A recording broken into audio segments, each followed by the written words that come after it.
சகோதரர்களே, பார்லிமெண்ட்ல இந்த சொத்துடைய திருத்த சட்டம் சொல்லி கொண்டு வந்து 40 திருத்தங்களை கொண்டு வர்றான். எவ்வளவுங்க? 40 திருத்தங்களை கொண்டு வர்றான். அதுல முக்கியமானது இது என்று சொன்னால், வக்ஃப் போர்டு நிர்வாகத்திலே, வக்ஃப் போர்டுடைய நிர்வாகத்திலே இந்துக்களுக்கு கூட இடம் உண்டு. யாருடைய சொத்துல யாருக்கு பங்கு? சகோதரர் சிந்தித்து பாருங்க. எந்த அளவுக்கு என்று சொன்னால், இந்துக்கள் கோவிலில் முஸ்லீம்களை சேர்ப்பாங்களா?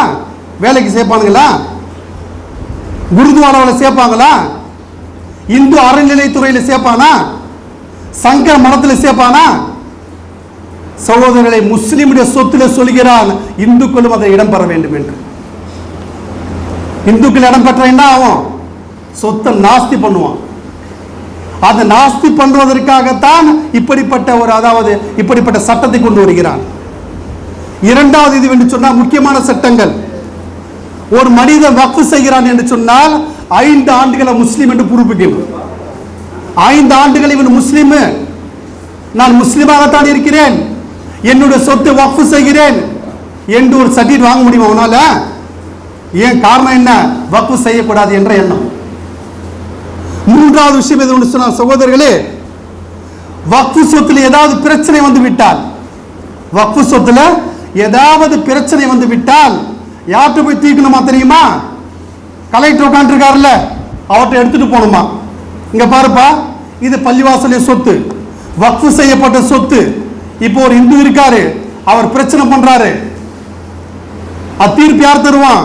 அவன் தீர்ப்பு தருவான். அவன் என்ன தீர்ப்பு தர்றானோ அதுதான் சட்டம். சிந்திச்சு பாருங்க சகோதரர்களே, நமக்கு ஆதரவா தீர்ப்பு தருவானா? பாபரி மஸ்ஜித், பாபு மஸ்ஜித் 500 ஆண்டுகள் நம் கையில் இருந்தது. என்ன தீர்ப்பு தான்? ஜட்ஜ் என்ன தீர்ப்பு தந்தா? அது போன்றுதான் சகோதரி இதுவும் ஆகும். இதற்காகத்தான் முஸ்லிம்கள் எதிர்த்தார்கள், முஸ்லிம்கள் கொந்தளித்தார்கள் இந்த சட்டத்தை கொண்டு வரக்கூடாது என்று. ஆனால் சந்திரபாபு நாயுடு இருக்காரு இல்லையா, ஒரு 18 MP சீட்டு, கூட்டணி ஆட்சி.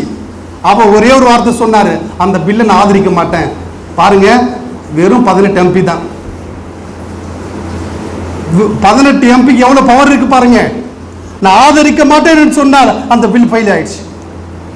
சகோதரர்களே, இந்தியாவிலே 25 கோடி முஸ்லிம்கள் இருக்கிறார்கள். 25 MP இருக்காங்களா? தமிழ்நாட்டில் 100, அதாவது தமிழ்நாட்டில் 1 கோடி முஸ்லீம் இருக்கான், ஒரு 25 MLA இருக்காங்களா? இப்ப தெரியுத பாருங்க, அந்த MLA MP பவர் எவ்வளவுன்னு பாருங்க. நம்ம அசால்ட்டா இருக்கும். 25 கோடி முஸ்லீம் இருக்கு கூட சகோதரர்களே, ஒரு 10 MP கிடையாது.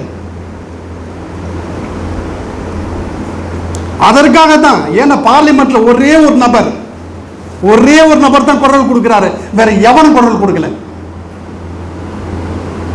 யார்? அது ஒரு முஸ்லீம், அசதுதீன். அவர் மட்டும் பேசுறாரு. அவர் தனியா நிக்கிறான்னு சொல்லி எவ்வளவு பெரிய பிரச்சனை. ஓட்ட பிரிக்கிறாரு, அப்படி பண்றாரு, இப்படி பண்றாரு. ஏன்னா ஒரு முஸ்லீம் முன்னாடி வந்துடக்கூடாதான்.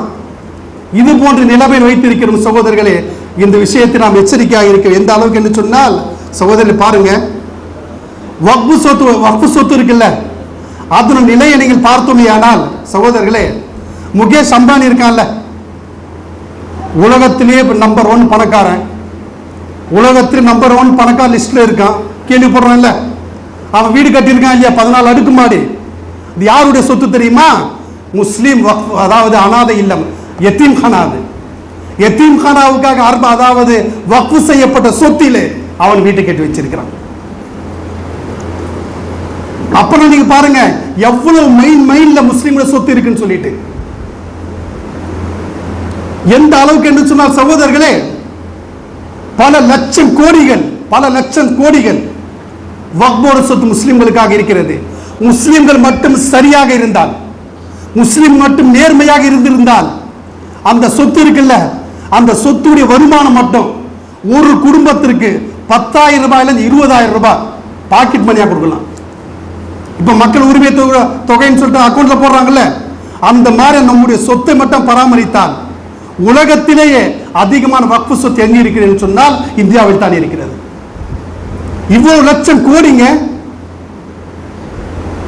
ஆனா நமக்கு அமைந்த அமீர்கள் தலைவர் எப்படி அமைஞ்சாங்கன்னா, வக்ஃப் போர்டு சொத்து நிர்வாகத்தை இருக்காங்க தெரியுமா?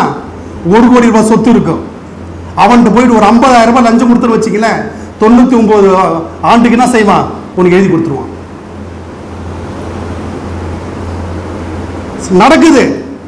ஒரு கடை இருக்கும், மைண்ட்ல இருக்கும், 50,000 ரூபாய் வெளியே கொடுத்தா வெறும் என்ன செய்வான், 2 லட்ச ரூபா லஞ்சம் கொடுத்துட்டா என்ன செய்வான், 300 ரூபாய் மாசத்துக்கு வாடகை. இப்ப புரியுதா உங்களுக்கு? சகோதரர்கள் மற்றவன் இல்ல, நம்பால செய்துட்டு இருக்கான். இந்த மாதிரி பராமரிச்சால் முஸ்லிம் நிலைமை எப்படி இருக்கு சொல்லுங்க. முன்னோர்கள் எவ்வளவு கஷ்டப்பட்டு சம்பாதிச்சிருப்பாங்க. அல்லாஹ்வுடைய பாதையில் வக்ஃப் பண்ணாங்க. ஏன் அல்லாஹ்வுடைய பாதையில் வக்ஃப் பண்ணாங்க? வரக்கூடிய மக்கள், ஏழைகளா இருக்கக்கூடியவர்கள், பொதுமக்கள், முஸ்லிம்கள் அதிலிருந்து பலன் அடைய வேண்டும் என்பதற்காகத்தான் வக்ஃப் செய்தாங்க. ஆனா வக்ஃப் சரியாக நடக்கிறதா? ஊழல் மேல ஊழல், திருட்டு மேல திருட்டு. சகோதரர்கள், அது மட்டும் சரியாக முறையாக இருந்தால் இவ்வளவு பணங்கள் நமக்கு கிடைக்கும். ஆனா நம்முடைய பராமரிப்பு சரியில்லை, நம்முடைய நிர்வாகம் சரியில்லை, நம்ம யாரும் கேட்க முடியல. அதனால தான் சகோதரி இப்படி நடந்து கொண்டு இருக்கிறது. எனவே அல்லாஹ் சுப்ஹானஹு வ தஆலாவுக்கு நாம் சொத்தை அர்ப்பணித்து விட்டால் கண்டிப்பாக சகோதரர்களே, முன் சென்ற மக்கள் நமக்கு அமானிதமாக தந்திருக்கிறார்கள். அந்த அமானிதத்தை நாம் மோசடி செய்தால் கண்டிப்பாக அல்லாஹ்வுக்கு நாம் பதில் சொல்ல வேண்டும். அவங்க மட்டும் இல்ல, எல்லா முஸ்லிம்களும் பதில் சொல்லணும். ஏன்னா எல்லா முஸ்லிம்களும் தான் ஒர்க் பண்ணிட்டு போயிருக்காங்க. அவனுக்கு என்ன இவனுக்கு என்ன அப்படியெல்லாம் இல்ல, அல்லாஹ் நம்மளை தான் கேட்பான். எனவே அன்பானவர்களே, இந்த வக்ஃப் சொத்துடைய நிலவரத்தை நீங்கள் அறிந்தால் மிகப்பெரிய ஒரு ஆச்சரியப்படுவீங்க. இவ்வளவு சொத்துக்கள் நம்ம இடத்துல இருந்து நாம் கஷ்டப்பட்டு இருக்கோம். அரசாங்கம் நம்ம பார்க்கவே தேவையில்லைங்க, அவன் காசு தரவே தேவையில்லை. நம்முடைய காசு நம்ம பயன்படுத்தினாலே ஒவ்வொருத்தரும் லட்சாதிபதியா இருப்பான். அந்த அளவுக்கு முன்னோர்கள் நம் மீது கவனம் செலுத்தி இருக்கிறார்கள்.